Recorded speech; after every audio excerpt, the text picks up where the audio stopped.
Assalamualaikum warahmatullahi wabarakatuh. Selamat pagi yang terhormat Bapak Albara Harahap, SSI, MSI, dan teman-teman semua.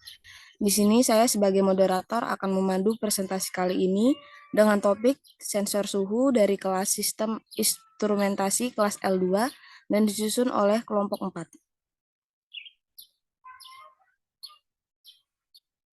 Next.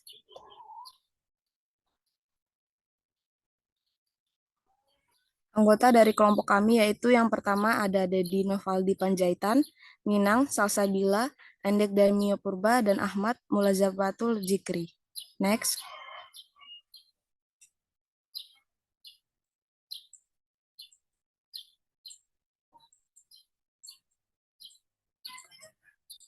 Topik yang dibawakan pada presentasi kali ini yang pertama yaitu pendahuluan, thermoresistive sensor, thermoelectric sensor, semikonduktor sensor, sensor lain, kesimpulan, dan daftar pustaka. Selanjutnya akan disampaikan oleh teman saya. Baik, jadi yang pertama itu kita masuk ke bagian pendahuluan. Sensor suhu memiliki peran krusial dalam teknologi modern karena memfasilitasi ukuran suhu yang presisi. Sensor ini mendeteksi panas dan menciptakan sinyal elektronik yang dapat diinterpretasikan oleh sistem. Terdapat berbagai macam sensor suhu seperti di metalik, termokokol, RTD, termistor, dan IC temperatur sensor. Eh, Setiap sensor memiliki ciri khas yang unik dan dalam berbagai penggunaan. Kepahaman mengenai sensor suhu sangat krusial dalam otomatisasi, pengaturan lingkungan, dan teknologi informasi agar sistem dapat berjalan dengan baik dan aman. Next.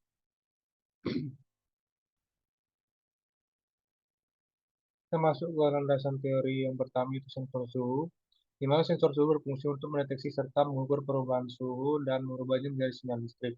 Sinyal tersebut dipakai untuk menampilkan suhu, mengatur sistem pemanas ataupun pendingin, dan menyalakan alarm bila suhu melebihi batas yang ditentukan.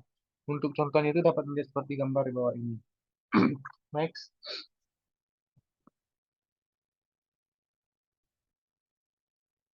Ada beberapa macam sensor suhu yang bisa digunakan, yaitu sebagai berikut. Yang pertama, sensor termoresistif, di mana sensor termoresistif inilah sensor yang menggunakan perubahan resistansi, tegangan, atau arus listrik sebagai respon terhadap perubahan suhu, radiasi termal, dan konduktivitas termal. Nah, untuk jenis-jenisnya itu, yang pertama ada resistif temperatur detektor atau yang biasa disebut dengan RTD.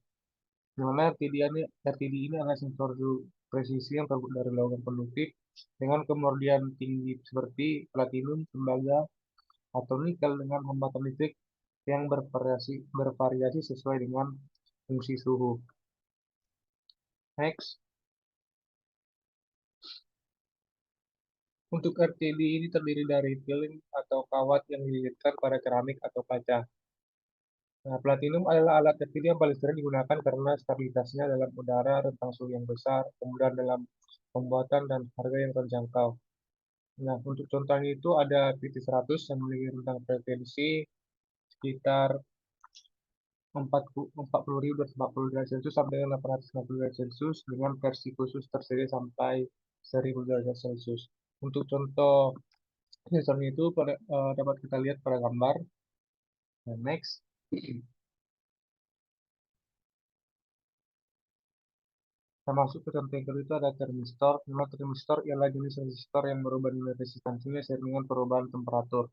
Nah, untuk termistor ini terdiri dari dua. Yang pertama itu adalah negatif temperatur coefficient atau NTC, di mana NTC ini adalah sensor thermal K linear yang menunjukkan penurunan tajam, akurat, dan bisa diprediksi saat suhu inti resistor naik dalam rentang suhu operasionalnya. Nah, untuk NTC ini memiliki sifat apabila suhunya semakin menaik, maka nilai resistansi yang dihasilkan dari sensor ini akan semakin berkurang sesuai dengan grafik yang terlihat pada slide. Nah, untuk MPC ini memiliki kelebihan yang pertama, kelebihan memiliki ukuran yang lebih kecil dibandingkan dengan FTD, responnya lebih cepat, dan resistansi yang lebih besar terhadap guncangan dan getaran, terus biayanya lebih murah, dan dibandingkan dengan thermocouple, sensitivitas, stabilitas, dan akurasi lebih besar pada suhu rendah. Untuk kekurangan itu, MPC sedikit kurang presisi dibandingkan dengan FTD, dan presisi serupa dengan thermocouple. Next. Yang kedua itu untuk positif temperatur coefficient atau PTC yang memiliki pengertian yaitu resistor dengan koefisien suhu positif, artinya resistansinya meningkat seiring dengan kenaikan suhu. Nah, untuk jenis bahan yang dipakainya itu ada dua. Yang pertama ada jenis resistor.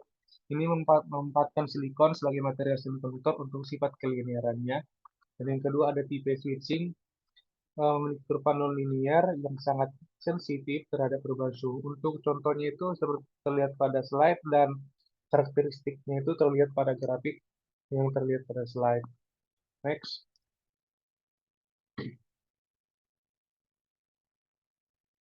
Nah, masuk ke sensor berbasis semikonduktor, di mana sensor ini adalah sensor yang mengkonversi suhu menjadi tegangan listrik. Hal ini bisa dilakukan melalui cara kerja khas dari sambungan PN pada bahan semikonduktor seperti yang digunakan dalam sensor LM35. Nah, kami mengambil contoh sensor LM35 yang memiliki karakteristik sifat. Yang pertama itu sensor LM35 memiliki hubungan linear antara tegangan dan suhu yang sensitivitasnya sebesar 10 mV per derajat Celcius. Dan kedua, sensor LM35 memiliki kecepatan kalibrasi sekitar kurang lebih 0,5 derajat Celcius pada suhu 25 derajat Celcius. LM35 sensor dapat digunakan dalam suhu antara minus 55 derajat Celcius hingga dengan 150 derajat Celcius. Dan untuk rentang tegangan operasi sensor ini adalah 4 hingga 30 volt. Dan sensor LM35 memiliki arus rendah sekitar di bawah 60 mikroampere. Ketidakliniaran sensor LM35 ini hanya sekitar kurang lebih seperempat derajat Celcius. Next. Nah, untuk bagian selanjutnya akan dijelaskan oleh rekan saya. Itu berikutnya thermoelectric sensor, yang kedua itu thermocouple sensors dan dua thermocouple sensors. Dapat dilihat pada gambar. Slide selanjutnya. Yang pertama itu thermocouple sensor. Thermocouple adalah jenis sensor suhu yang mendeteksi dan mengukur suhu melalui dua jenis logam konduktor yang berbeda. Dan kedua logam ini menghasilkan efek termoelektrik. Efek termoelektrik ini ditemukan oleh seorang fisikawan Estonia bernama Thomas Johann Seebeck pada tahun 1821. Ini menunjukkan bahwa sebuah logam konduktor yang diberi perbedaan panas secara gradien akan menghasilkan tegangan listrik. Salah satu jenis sensor suhu yang paling populer itu termokouple ini, yang sering digunakan dalam berbagai rangkaian peralatan elektronik listrik yang berkaitan dengan sensor suhu. Berikutnya,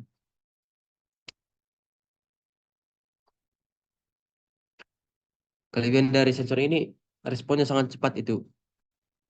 Rentangnya antara minus 200 derajat Celcius hingga 2000 derajat Celcius.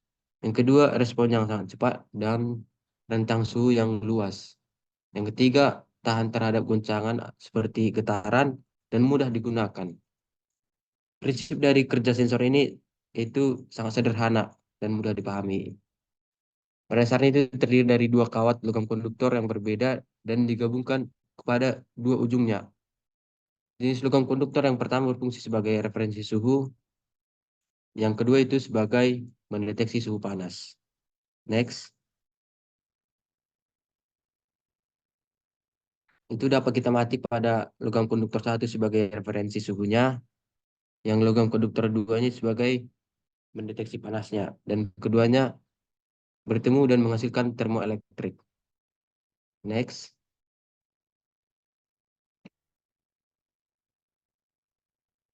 Untuk penjelasan berikutnya itu ketika kedua persimpangan atau junction memiliki suhu yang sama pada beda potensial atau tegangan listrik yang melalui dua persimpangan tersebut adalah nol, atau bisa disebut dengan V1 sama dengan V2.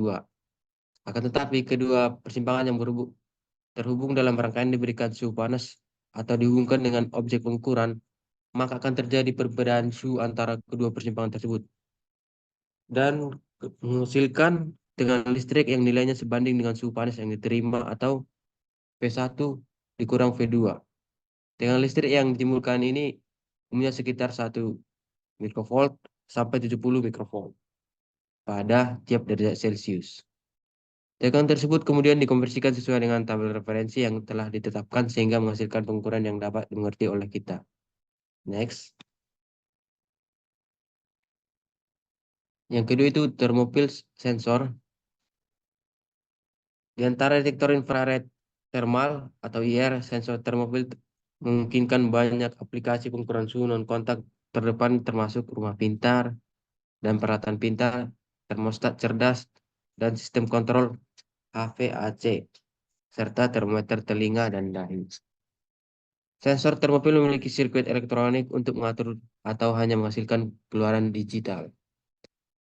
Peralatan pasangan di permukaan SMD termobil menawarkan efisiensi ruang besar dan integrasi yang efisien.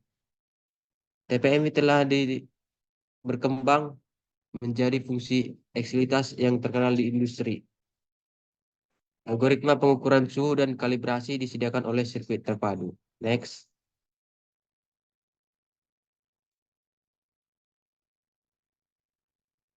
Eksilitas Digipile adalah sensor termobil digital pertama yang terhubung langsung ke mikroprosesor dan membuat integrasi menjadi lebih mudah. Sensor ini dapat digunakan untuk mengukur suhu non-kontak dan tersedia baik dalam wadah logam TO konvensional maupun perangkat surface mount. Prinsip kerja dari sensor ini yaitu bekerja dengan prinsip bahwa perubahan resistansi sebanding dengan perubahan suhu. Ini berarti perubahan resistansi yang besar sebanding dengan perubahan suhu yang sedikit. Next.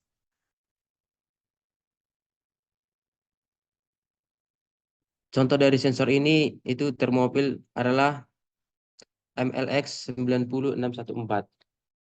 Sensor inilah salah satu sensor yang dapat digunakan untuk mengukur suhu tubuh non-kontak karena memiliki dua output, yaitu suhu ruangan dan suhu objek. Sensor ini juga memiliki chip detektor termobil sensitif IR dan pengkondisi sinyal ASIC yang terintegrasi dalam packing model TO39.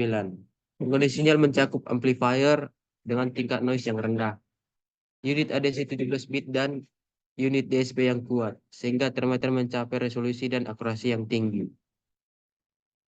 Outputnya digunakan untuk kalibrasi sensor mengukur suhu dari minus 40 derajat Celcius hingga 125 derajat Celcius. Untuk suhu ruangan, minus 70 derajat Celcius hingga 380 derajat Celcius untuk suhu objek, dengan resolusi 0,02 derajat Celcius. Berdasarkan percobaan, sensor ini dapat digunakan untuk mengukur suhu objek baik manusia maupun benda yang tidak terkontak, dengan tingkat error 0 sampai 2% pada jarak 3 hingga 5 cm dari objek. Dan error suhu dihasilkan menggunakan termokouple adalah lebih kurang 20 C. Next. Baiklah, untuk penjelasan berikutnya akan dijelaskan oleh teman saya. Selanjutnya, yaitu semikonduktor sensor. Sensor semikonduktor merupakan sebuah perangkat elektronik yang memanfaatkan sifat-sifat dari material semikonduktor untuk mendeteksi perubahan yang terjadi di sekitar. Ini berfungsi mengubah perubahan fisik seperti suhu, cahaya, tekanan, atau komponen lingkungan lainnya, menjadi sinyal listrik yang dapat diukur dan dianalisis lebih lanjut. Prinsip kerja dari sensor semikonduktor yaitu didasarkan pada perubahan konduktivitas atau karakteristik listrik dari material semikonduktor tersebut, seiring dengan perubahan lingkungan yang terdeteksi. Contohnya, jika kita memakai sensor suhu berbasis semikonduktor, ketika suhu di sekitar sensor naik, konduktivitas atau kemampuan bahan semikonduktor untuk menghantarkan listrik juga akan berubah.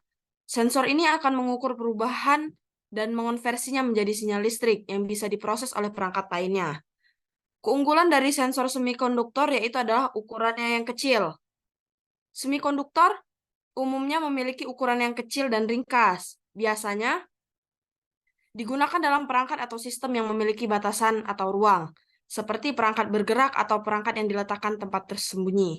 Yang kedua, ada konsumsi daya yang rendah. Sensor semikonduktor biasanya membutuhkan daya yang relatif rendah untuk beroperasi, sehingga digunakan pada perangkat bertenaga baterai atau sumber daya terbatas lainnya, karena bisa membantu memperpanjang masa pakai baterai. Yang ketiga, ada respon yang cepat. Sensor semikonduktor memiliki waktu respon yang cepat terhadap perubahan lingkungan, karena mampu mendeteksi perubahan dengan cepat dan menghasilkan respon yang sesuai dalam waktu yang singkat. Yang keempat, ada biaya produksi yang relatif murah. Biaya produksi sensor semikonduktor cenderung lebih terjangkau dibandingkan sensor lainnya. Proses manufaktur yang relatif sederhana dan bahan-bahan yang murah menjadikannya ekonomis untuk berbagai aplikasi. Next.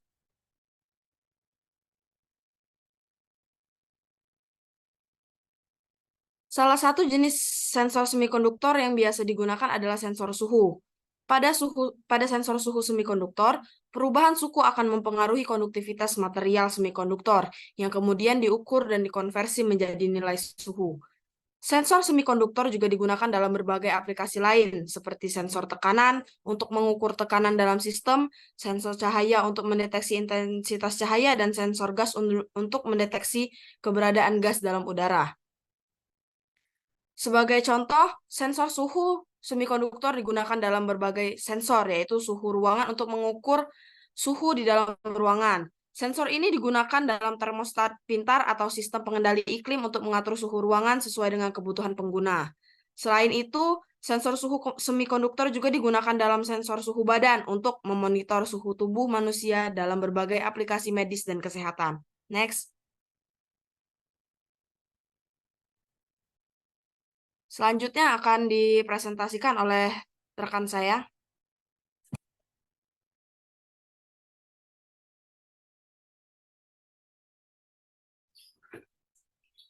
Berikutnya yaitu jenis sensor lain dari kecepatan suara dan indeks bias. Yang pertama yaitu sensor adalah perangkat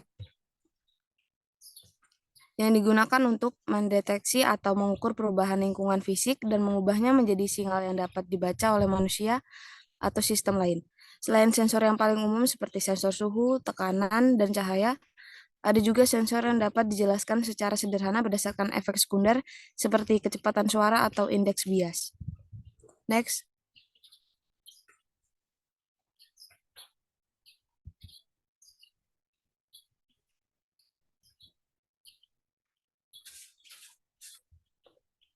Berikutnya yaitu kecepatan suara, di mana sensor kecepatan suara itu merupakan sensor yang dirancang untuk mendeteksi kecepatan gerak suatu benda dan mengolahnya menjadi bentuk sinyal listrik.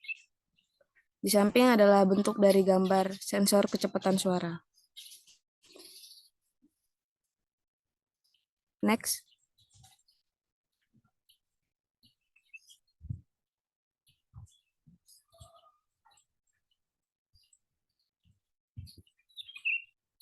Faktanya ada banyak sensor yang digunakan untuk tujuan berbeda-beda, di antara lainnya yaitu terdapat takometer dan strobo, kabel piezoelektrik, kecepatan moncor, dan encoder kau. Next.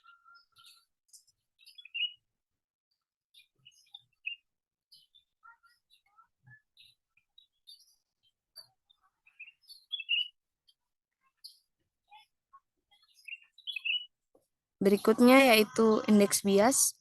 Suatu medium didefinisikan sebagai perbandingan cepat rambat cahaya dalam ruang hampa dengan cepat rambat cahaya dalam medium tersebut. Secara umum, kecepatan datangnya cahaya pada material yang berbeda-beda. Kecepatan cahaya di es adalah 2,3 kali 108 ms, sedangkan di berlian yaitu 1,24 kali 108.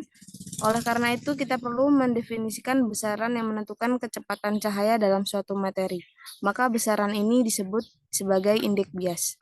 Secara matematis, indeks bias dapat ditulis yaitu N sama dengan C dibagi MV, di mana N merupakan indeks bias, C yaitu kecepatan cahaya dalam ruang hampa, dan MV merupakan cepat rambat cahaya pada suatu medium.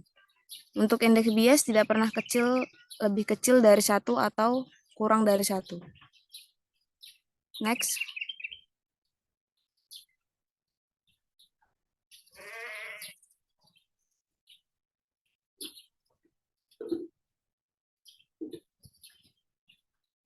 Berikutnya akan dijelaskan oleh teman saya yang lainnya.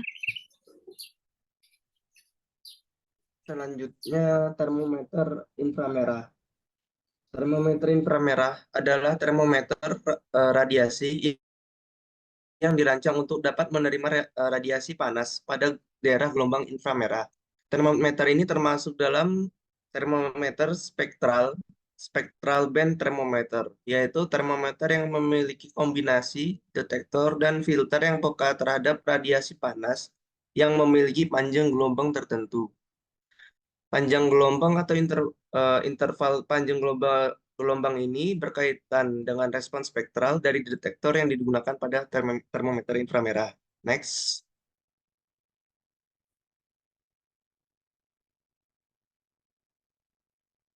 Terdapat dua jenis termometer inframerah. Yang pertama jenis kamera. Jenis ini memiliki kombinasi lensa objektif dan okuler yang membantu pengguna untuk mengarahkan dan memfokuskan termometer inframerah ke target ukur yang benar. Dan yang kedua termometer infrared jenis handheld.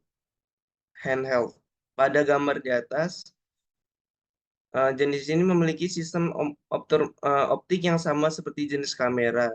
Sehingga untuk mengarahkan termometer ini, target ukur perlu dipandu dengan berkas laser yang dipancar dari sebuah laser dioda yang ada di dalam termometer inframerah tersebut. Next.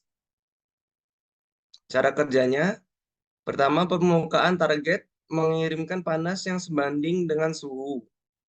Yang kedua, panas merambat, diserap dan dipantulkan oleh udara. Selanjutnya, lensa mengumpulkan panas dan memfokuskannya ke detektor. Selanjutnya, filter menseleksi panjang gelombang.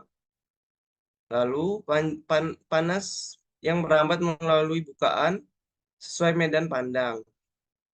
Yang ketiga, panas melewati detektor dan detektor mengubah panas menjadi arus listrik. Dan yang terakhir, sistem elektronik akan mengolah arus listrik menjadi suhu dan menampilkannya di layar. Next. Selanjutnya akan dibawakan oleh rekan saya.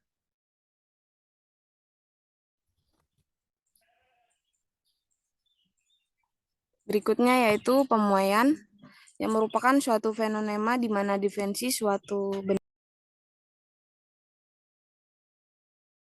berubah akibat adanya perubahan suhu atau tekanan. Ketika suhu meningkat, atom atau molekul dalam suatu benda bergetar lebih cepat sehingga menyebabkan benda tersebut mengembang atau memanjang. Sebaliknya, ketika suhu menurun, benda akan mengecil atau kembali ke ukuran semula. Pemuaian juga mempunyai penerapan penting dalam bidang teknik dan rekayasa, karena perubahan dimensi yang disebabkan oleh pemuaian harus diperhitungkan dalam desain berbagai struktur dan perangkatnya. Misalnya, ketika membangun jembatan dan bangunan, pemuaian dan penyusutan bahan bangunan akibat perubahan suhu musiman harus diperhitungkan untuk menghindari retakan atau deformasi yang tidak diinginkan. Next.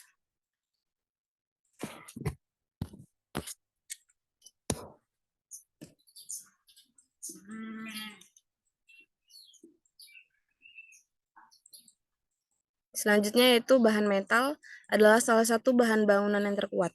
Metal umumnya digunakan sebagai rangka struktur bangunan besar seperti gedung pencakar langit dan juga dapat digunakan sebagai pelapis pada permukaan bangunan. Ada banyak jenis logam yang biasanya digunakan sebagai bahan bangunan. Sama halnya dengan besi, material dengan bahan utama besi yang dicampur dengan material lain juga cocok untuk struktur bangunan. Next.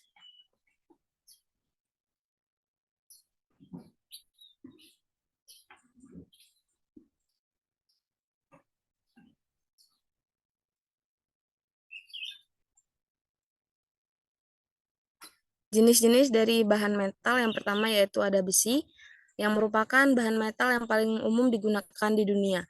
Banyak digunakan dalam industri konstruksi, pembuatan kendaraan, peralatan rumah tangga, dan banyak lagi. Selanjutnya terdapat jenis aluminium, yaitu merupakan bahan metal ringan yang kuat dan tahan karat. Hal ini membuatnya ideal untuk digunakan dalam pembuatan pesawat terbang, kendaraan, kemasan makanan, dan banyak aplikasi lainnya. Berikutnya adalah baja, merupakan paduan dari besi dan karbon, dan seringkali ditambahkan dengan unsur lain seperti nikel dan krom untuk meningkatkan sifat-sifatnya. Untuk baja sendiri digunakan dalam berbagai aplikasi, mulai dari konstruksi bangunan hingga pembuatan perkakas dan mesin. Berikutnya yaitu tembaga, merupakan logam yang sangat baik dalam konduksivitas listrik dan panas. Sering digunakan dalam industri listrik, elektronik, dan perpipaan. Berikutnya yaitu magnesium merupakan bahan metal ringan yang sering digunakan dalam industri otomotif, elektronik, dan kedokteran.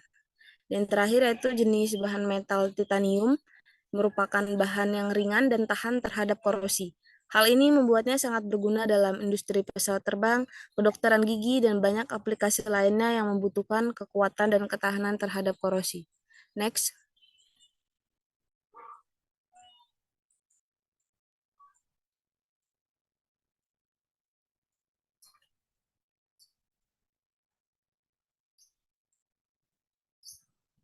Selanjutnya itu terdapat bimetal, di mana bimetal adalah bahan yang dibuat dengan mengikat dua logam berbeda menjadi satu.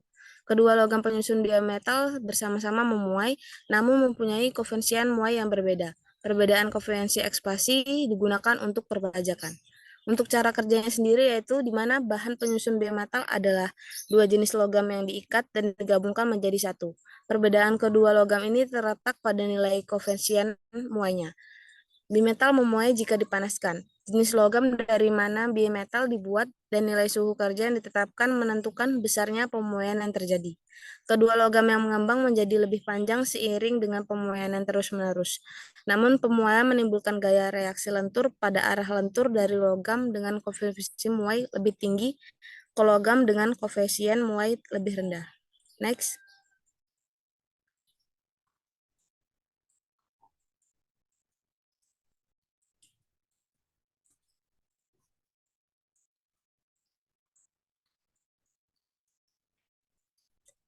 Selanjutnya terdapat jenis dari bimetal yaitu tembaga mangan. Bimetal berbahan tembaga mangan dapat dibuat menggunakan katalis berupa silika berpori. Kumpulan partikel pada silika yang menjadi katalis harus termasuk dalam golongan material mesopori. Pada kondisi tersebut, partikel-partikel tembaga dan manga yang merupakan komponen aktif katalitik dapat menyatu secara langsung. Next.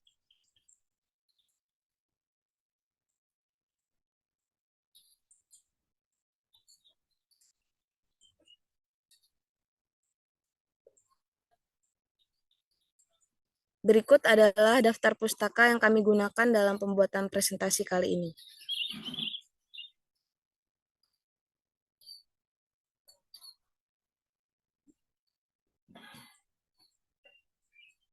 Next.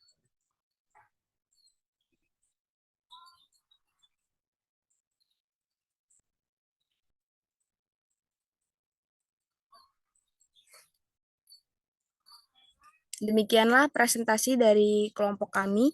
Saya sebagai moderator dan mewakili teman-teman meminta maaf jika ada terdapat kesalahan atau kekurangan.